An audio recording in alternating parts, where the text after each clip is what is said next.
আসসালামু আলাইকুম রহমতুল্লাহি ওবরাকাতুহু। আমাদের প্রিয় দর্শক এবং আমাদের যারা শুভাকাঙ্ক্ষী আছেন আমাদের এই পেজ থেকে আমাদেরকে সবসময় দেখে থাকেন, আপনারা জানেন আপনাদের প্রিয় প্রতিষ্ঠান কুজুরদিয়া দারুল উলুম ইনস্টিটিউট এটা এমন একটি জায়গায় অবস্থিত, একেবারে শহর না, একেবারে গ্রাম না, আলহামদুলিল্লাহ সুন্দর একটি পরিবেশে। তো আমাদের এই প্রতিষ্ঠান বলতে এই প্রতিষ্ঠানের আশেপাশে যতটি এলাকা আছে, কুজুরদিয়া বলেন, ফুরসা বলেন, জটারকান্দি বলেন, আরও টুকটাক এদিক সেদিক যা আছে, আমার জানা মতে এই পর্যন্ত খতম তারাবির নামাজ হয় নাই।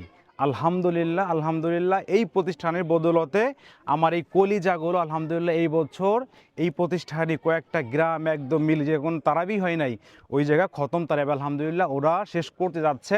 আর হয়তো 2 দিন, আর মাত্র 2 দিন বাকি আছে। তো আলহামদুলিল্লাহ ওরা এত সুন্দর করে এই খতম তারাবিটা ওরা এমন জায়গায় পড়লো, এই পর্যন্ত কোনো খতম তারাবি হয় নাই, ওরাই শুরু করলো, ওরাই উদ্বোধন করলো। আপনাদের কাছে আমি দোয়া চাই ওরা যেন সারা জীবন যেই জায়গায় থাকুক না কেন, ওরা যেন প্রতি বছর খতম তারাবি পড়াইতে পারে, এবং আমাদের এই প্রতিষ্ঠানেও যেন, যেহেতু শুরু হয়েছে এই বছর, ইনশাল্লাহ যতদিন এই প্রতিষ্ঠান থাকে প্রত্যেক বছর যেনই খতম তারাবি হয়। সকলে আমাদের জন্য দোয়া করবেন, বিশেষ করে আমার এই কলিজাটা, এই ছেলেটা, এই ছেলেটা, ওদের প্রত্যেকের জন্যই দোয়া করবেন। বিশেষ করে এই আমার রেদওয়ান, আর মাত্র 1 পৃষ্ঠা বাকি আছে, 1 পৃষ্ঠা পরে সে কোরআনের হাফেজ হয়ে যাবে, মাত্র আর 1 পৃষ্ঠা। সম্ভব সব কিছু মিলাইয়া তা 7-8 মাসও মনে হয় লাগে নাই পুরা হেফজ শেষ করতে।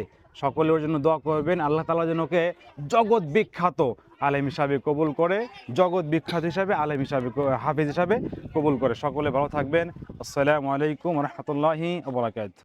কুজুরদিয়া Darul Uloom institute, general and Hifzul Quran education.